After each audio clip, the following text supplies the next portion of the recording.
Hello, everybody. Today I have a book for you guys. It's called Why Should White Guys Have All the Fun?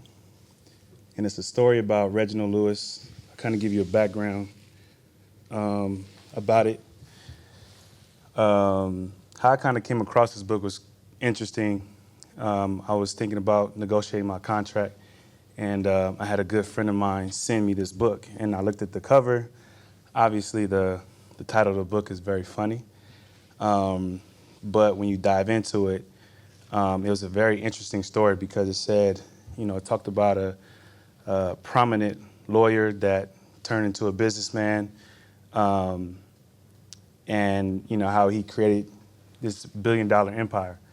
And I was thinking to myself, why was this the first time I heard this story? I heard about Robert Smith, I heard about Jay-Z, I heard about tons of other different stories, but I hadn't heard this particular story. And so it kind of came at a really interesting time. And as I dove into the book, I learned about his story, and the story was, kind of similar to mine. He wanted to, started off playing football, kind of realized that football wasn't the way for him. And, he switched and putting all his work into, becoming a lawyer and ultimately becoming a businessman. And, I thought this story was so powerful because for me, growing up, I thought, or the way it was kind of put out there to me was the only thing that I could be successful at was some form of entertainment, whether it was play football, basketball, be a rapper, whatever that case may be. And so to have a story about a person who started playing a sport and realized that he can excel in something else and put all of his energy into that, I think it was an amazing story, a story that more people should know about. It should be more mainstream than it is. Story that kind of, changed the way I viewed a lot of the things that I, gone through in my life. And, he was an amazing man, did a lot of amazing things. And, I think a lot of people should check that out. A lot of people have been hitting me up about what I was reading to help me prepare myself for negotiations. And this was definitely one of those books that gave me the confidence to push forward. So, shifting to football. What you got?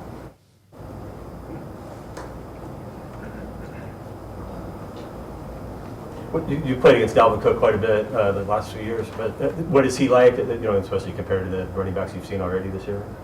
They run a very similar scheme than the Titans did. I think the biggest thing, he's obviously a little more quicker, still hits the holes. They still, they give him the rock a lot, and he is very fast. So, if you're not in your gap, you're not gap sound, it's kind of different.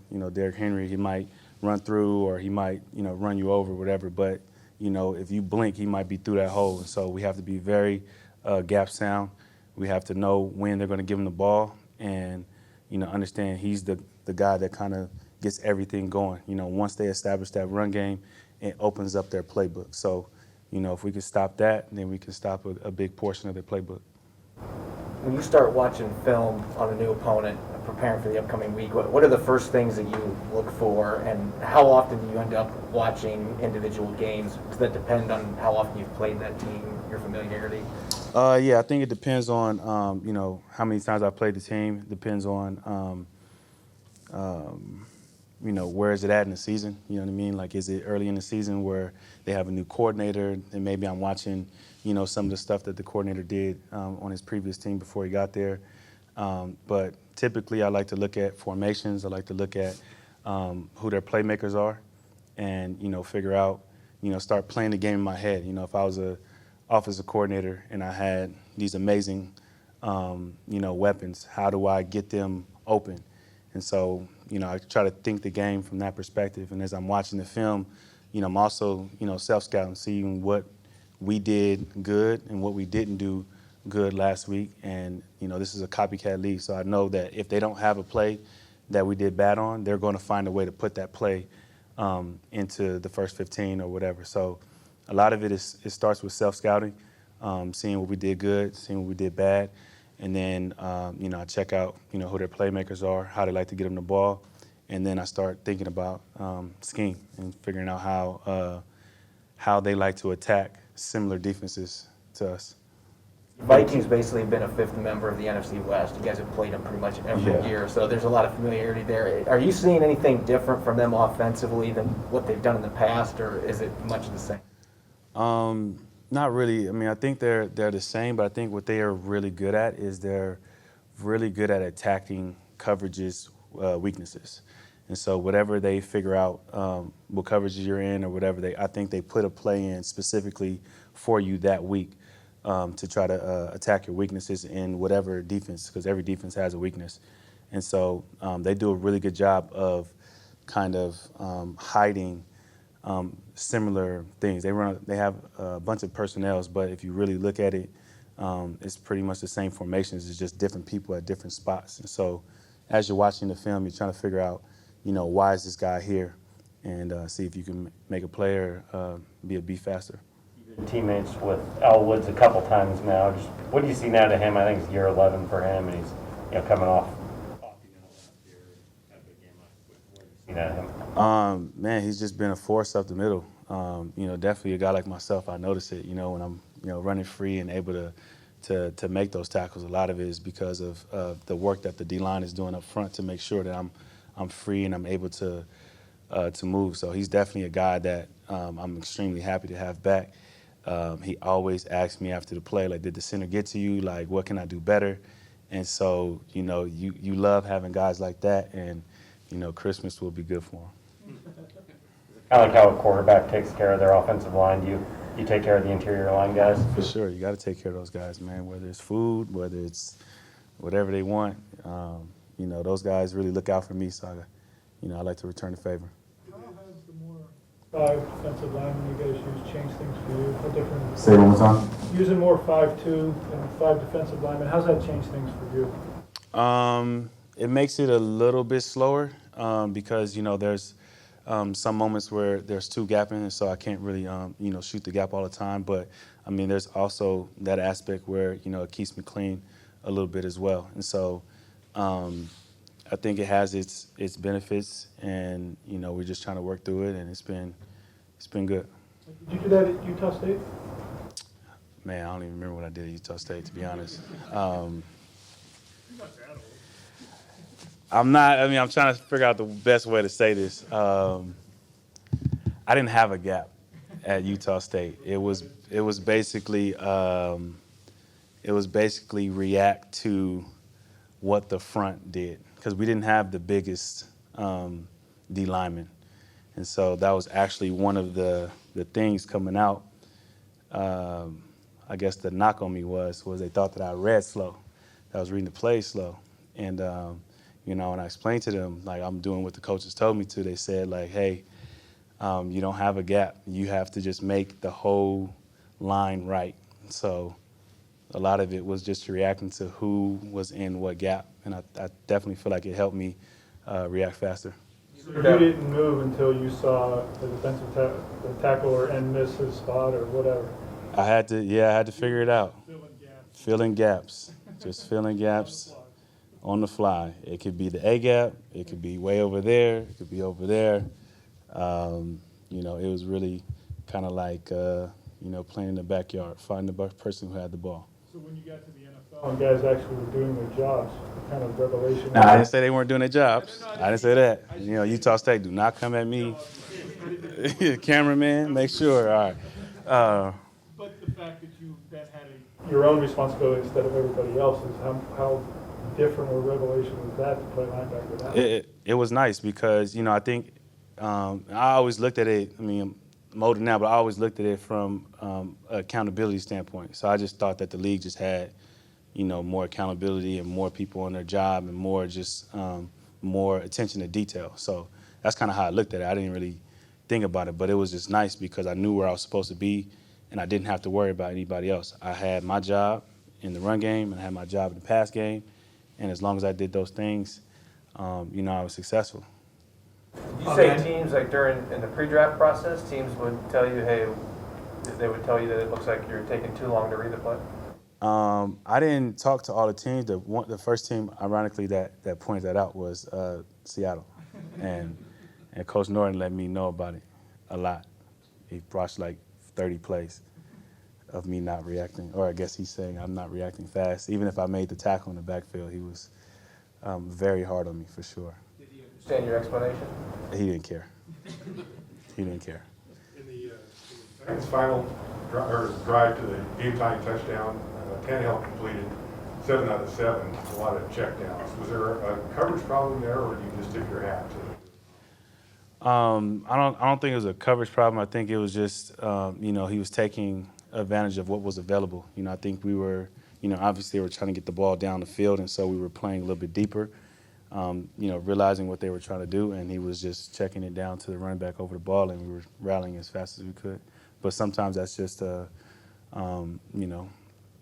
weakness in the defense where everybody has responsibilities dropping, and you would think that you just give the ball to the shorter route and rally up and tackle it.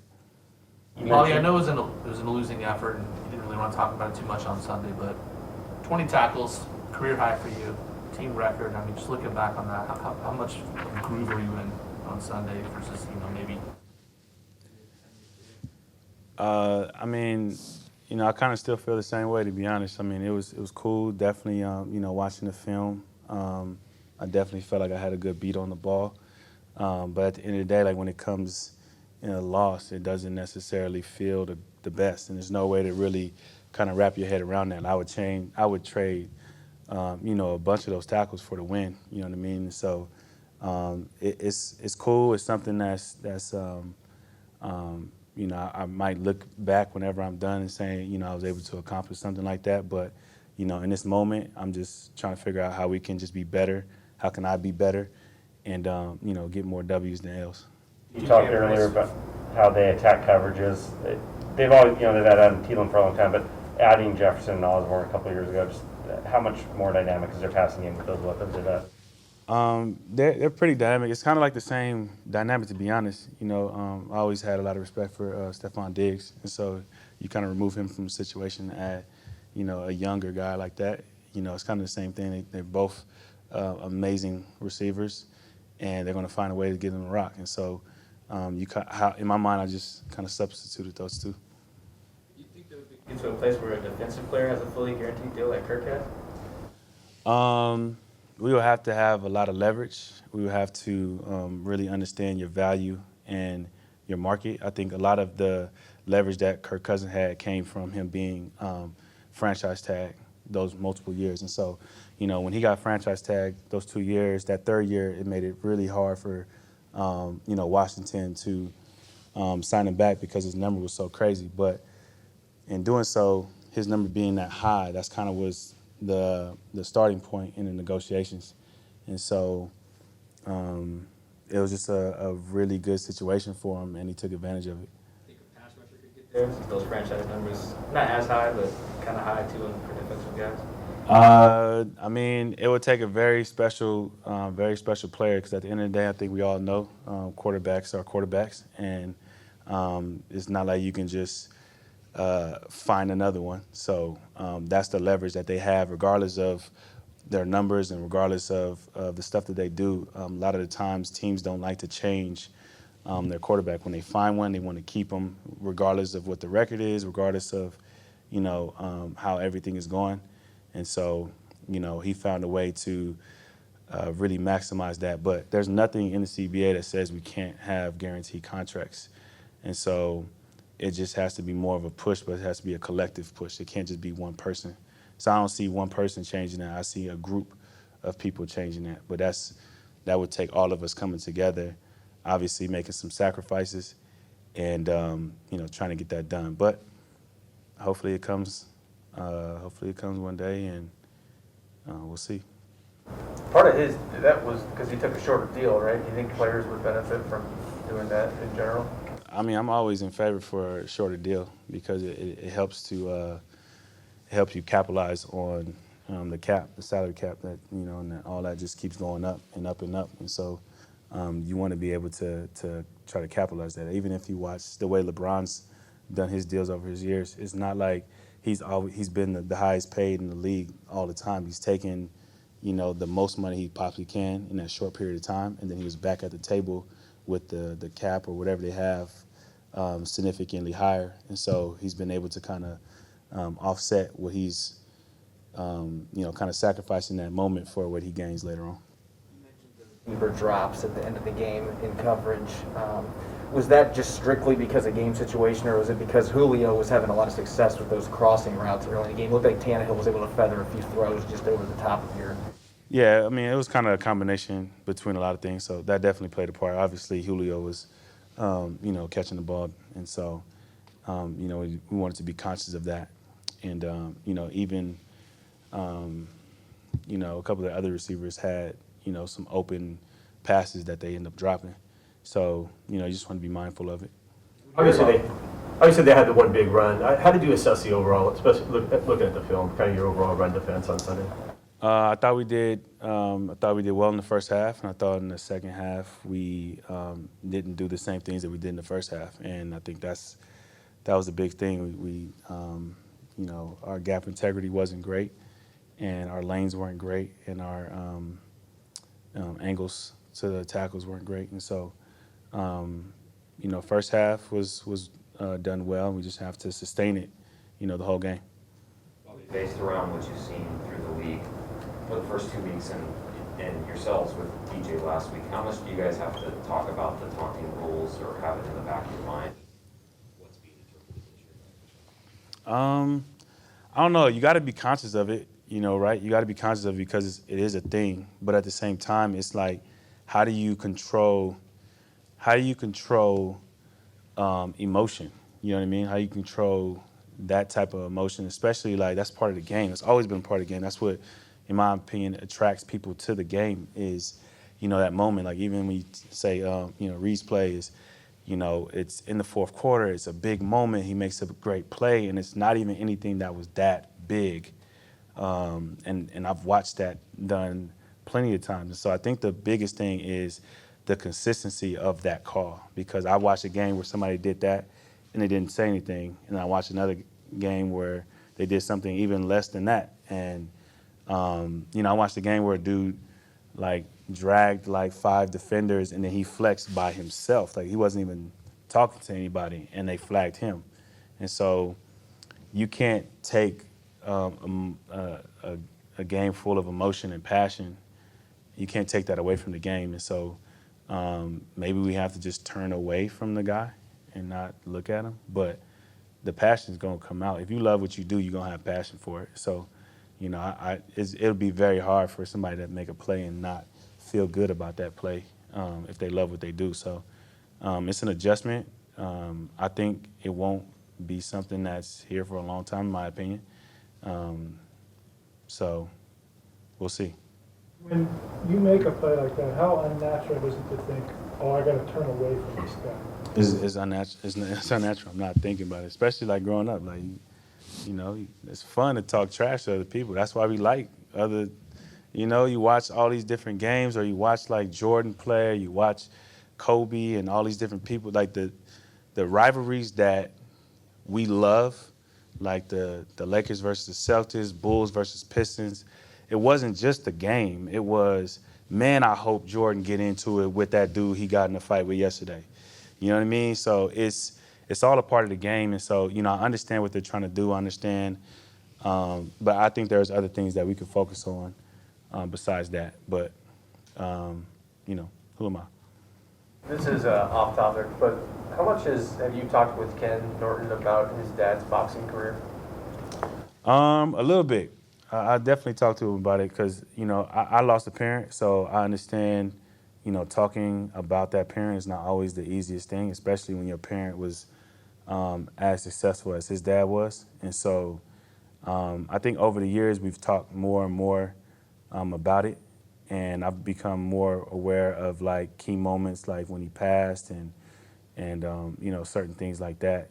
And so you kind of